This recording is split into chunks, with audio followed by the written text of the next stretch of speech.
It's only Commedia dell'Arte. Expect something funny, not dramatic. Plays that are oft about lovers led astray, with plot twists, confusing and erratic. Suitors and maidens scheme throughout Venice, but partners get dumped, 'cause love is fickle. Scorned Isabel turns into a menace and leaves some wedding guests in a pickle.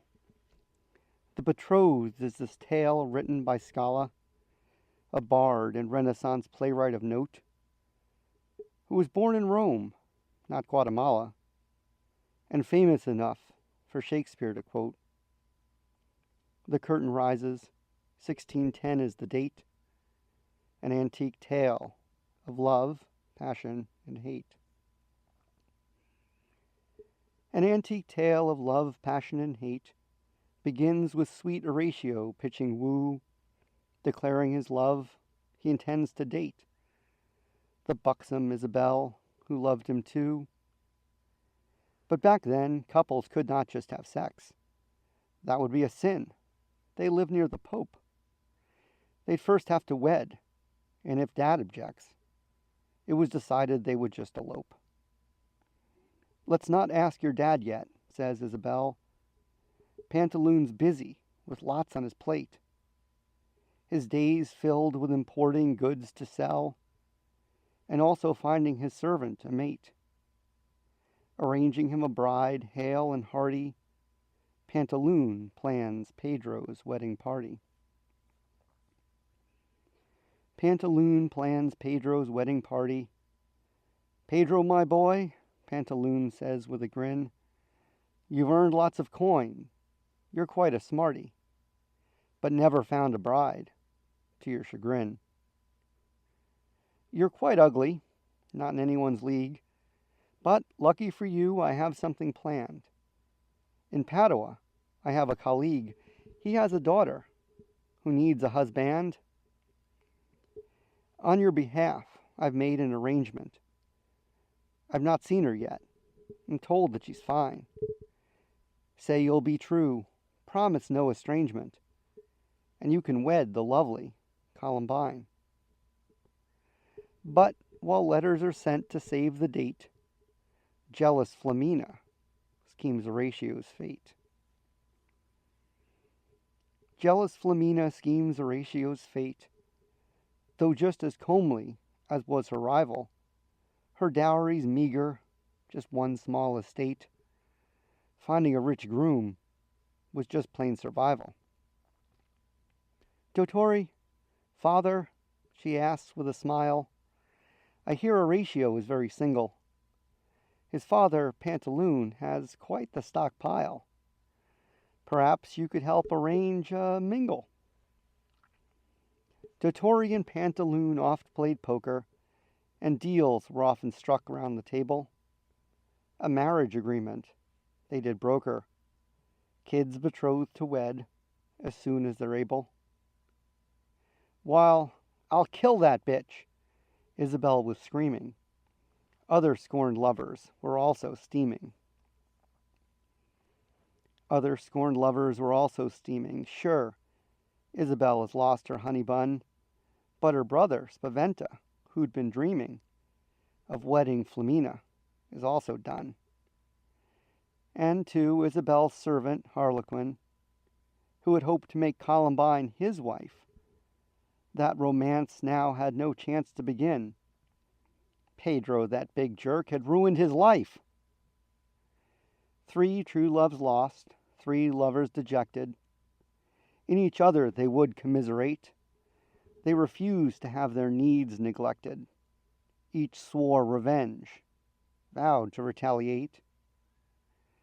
A plan is hatched for 3 days from today, as Pedro's grand wedding gets underway. As Pedro's grand wedding gets underway, guests arrive from all over the region, from Milan to Naples, and even Cathay. None want to miss the event of the season. Fine foods piled high, Pantaloon beams with pride, flaunting copious wealth for all to see. Pedro paced, fretting, He has not seen the bride, and he wonders how wedded life will be. 3 scorned lovers sneak in disguise, each dressed in the plain garb of a waiter. In their minds, each lover plans the demise of the rival they consider a traitor. Soon comes a sight to make guests think they're dreaming. Flamina, chased by Isabel, screaming.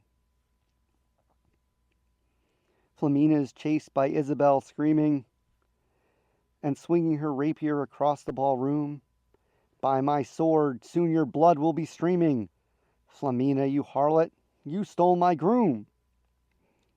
Flamina blocks blows with a chafing dish. She's not ready yet to give up the ghost. Dying here today was never my wish. I only wanted to notch my bedpost. Flamina was jealous of her rival's luck, never fancied a ratio in specific. But she had no beau, not even a schmuck. So stealing her rival's man seemed terrific. And while Flamina likely gets away, 'twas not the only violence that day.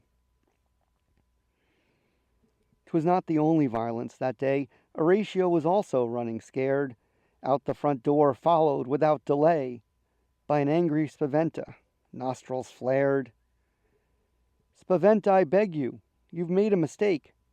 Flamina, though comely, isn't my type. Isabel's the one who makes my heart ache.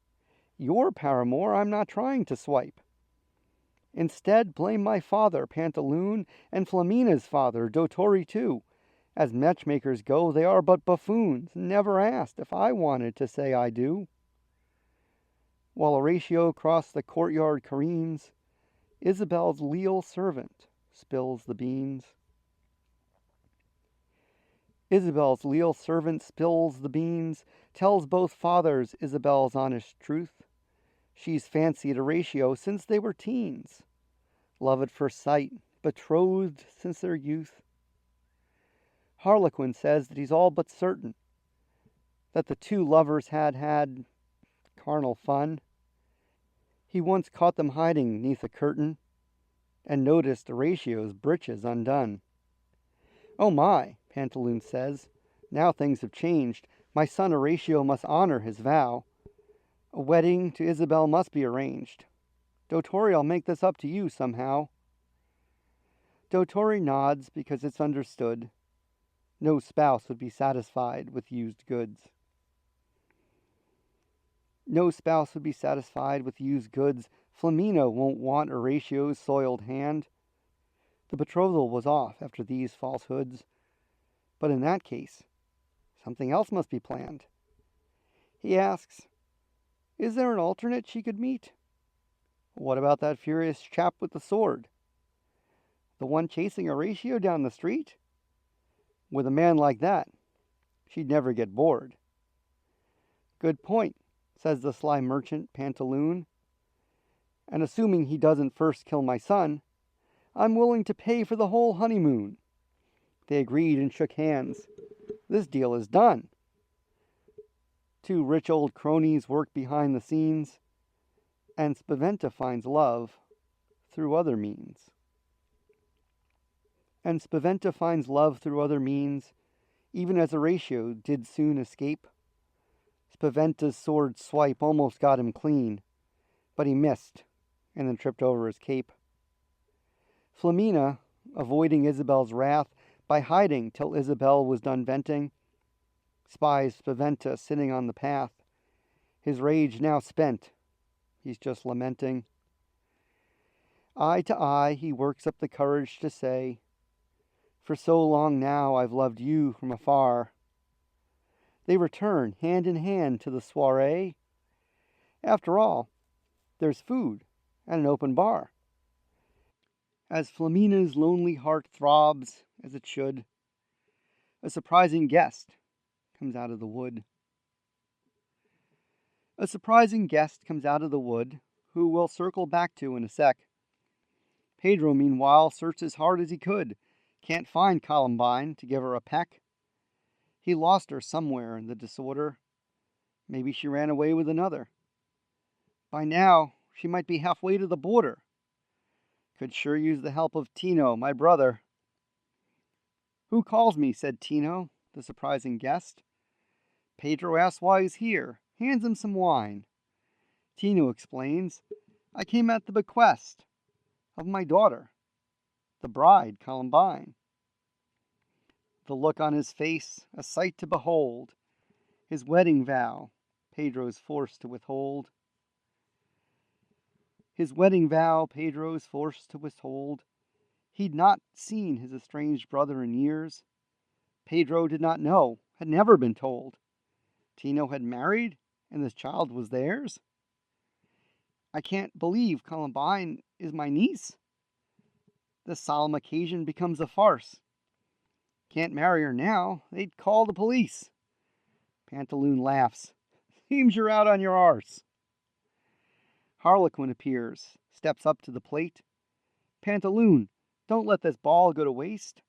I love Columbine, we want to mate.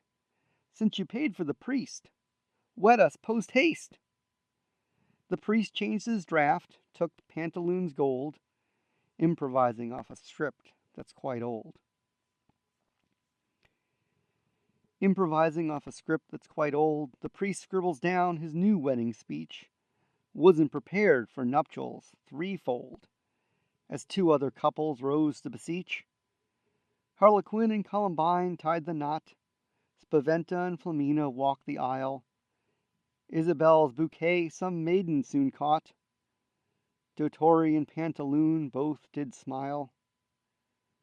Forlorn Pedro remained the odd man out, the only groom who was left in the cold. He'd one day find love, without a doubt, but that's a different tale to be told. So please keep in mind as we end this party, 'twas only Commedia dell'Arte.